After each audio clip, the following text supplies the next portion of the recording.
Star Wars Episode 9 is set to be the conclusion of the Skywalker saga that will combine all 9 movies into one big film. This is Mike Zero. If you guys are new to the channel, do make sure to subscribe to see future Star Wars content.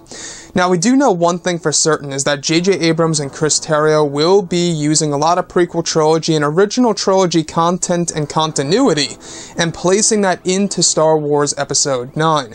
Which is, of course, I think one of the main things that a lot of fans are looking forward to is, of course, the curiosity of exactly how J.J. Abrams is going to be able to wrap it all up together and end the Skywalker saga itself. Now, these past couple of weeks or so, we've been learning a whole lot more about this film when it comes to some of the concept art and storyboard descriptions, the set leaks, the set designs, the scene schedules, etc. Now, one of the descriptions has all to do with Luke Skywalker, Rey, and Obi Wan Kenobi. Specifically, a description of Rey meditating on a boulder in the woods of an unknown planet with the Force ghost of Luke Skywalker behind her. Around Rey are metallic particles. This may be her constructing a lightsaber of her own. It describes that a voice is audible talking to Luke about Rey, and that voice is Obi Wan Kenobi. This could be the moment when Obi-Wan tells Rey, these are your first steps, as heard in the Force Awakens flashback scene. The next goes over the Obi-Wan figure appearing next to Luke, as they both oversee the training for Rey and her meditating. Obi-Wan appears to be a mix between Guinness and McGregor, to pay respect to both actors who portrayed the character.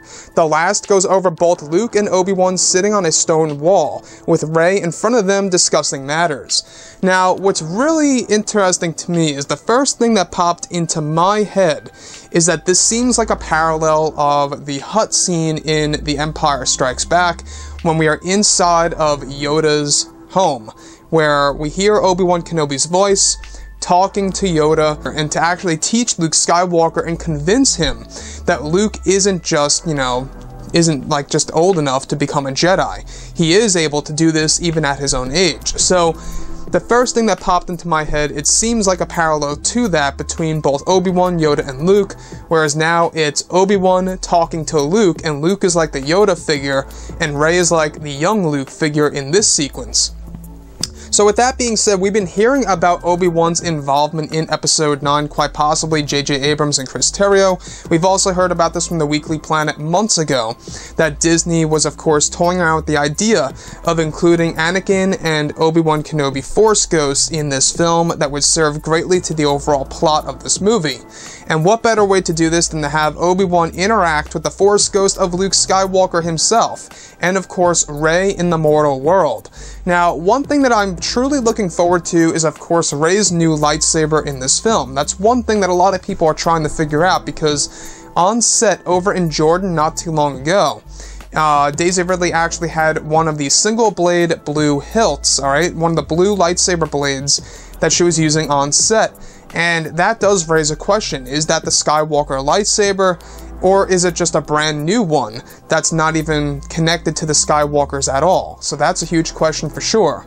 Now, one thing is for certain is that J.J. Abrams, he put Obi-Wan's voice in The Force Awakens for a reason, and it seems like that reason could very well connect to this sequence if it does make it to the finalized version of the movie.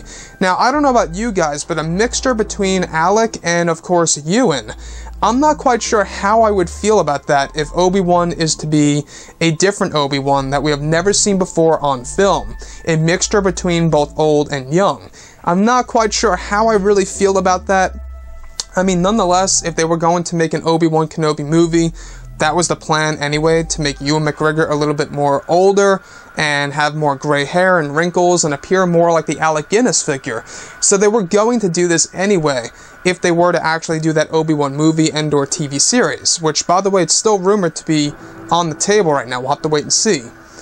But with that being said, again, for a Star Wars film where a lot of people remember Obi-Wan as either the Ewan McGregor version or the Alec Guinness version, I don't know, it seems a little risky combining the two actors together into one Obi-Wan figure. That's just my 2 cents. But anyways, guys, let me know what you think about this sequence. Are you guys thinking the same as I am? It seems like a parallel to that of when Obi-Wan is trying to convince Yoda to train Luke, that, he is, able to become a Jedi regardless of how old he is. You know, so I think that that is most definitely a parallel to that scene. You can see that JJ is really trying to create parallels to The Empire Strikes Back and Return of the Jedi, and that's George Lucas's vision, right?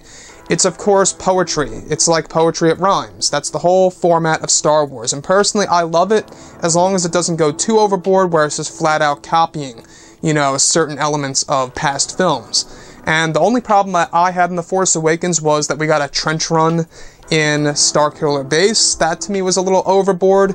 That wasn't necessarily a parallel to me. That was kind of like a direct copy. But anyways, guys, I would love to hear your opinion about all of this below in the comments. And if you guys did enjoy the content for today, do make sure to drop a thumbs up on this video to support the channel. I thank you all so very much for the kind support, and I'll catch you guys next time.